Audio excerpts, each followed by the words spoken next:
ప్రతి ఒక్కరికి న్యాయం జరిగింది ఈ సినిమాలో. అండ్ నా డైలాగ్ నువ్వు అనిస్తావు నాకు ఇందాక, నేషనల్ క్రష్, నా క్రష్ కూడా. అందుకని నేను ఆ మాట అనను, కానీ అనుకుంటాను అంతే, పైగా మాత్రం నేను అనను. సరే అమ్మా, ఫెంటాస్టిక్ అమ్మా నువ్వు. అండ్ ఇప్పుడు కదా తన ఫస్ట్ సినిమా హీరోయిన్గా వచ్చినప్పుడు ఆ సినిమాకి ఇలాగే నేను గెస్ట్గా వచ్చాను. ఆ రోజు నుంచి తన్ని అబ్జర్వ్ చేస్తుంటే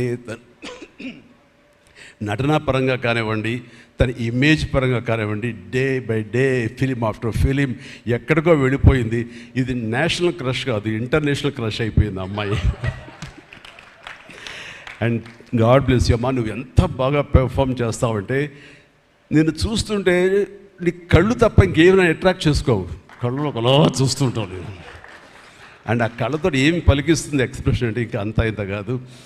అండ్ ఈ సినిమాలో ఎంత నిడివి ఉంది, ఎంత లెంగ్త్ ఉంది క్యారెక్టర్ అనే దానికంటే ఎంత ఇంటెన్సిటీ ఉంది అంటే అందులో మాత్రం చూపించగలిగింది ప్రతిదీ.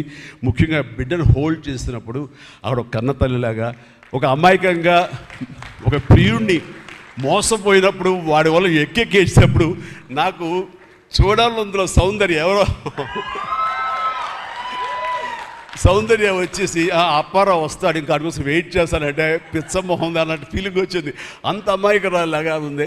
అది మళ్ళీ ఇందులో కనిపించింది నాకు, ఆ సౌందర్య కనిపించింది ఆ క్యారెక్టర్ చేయటంలో.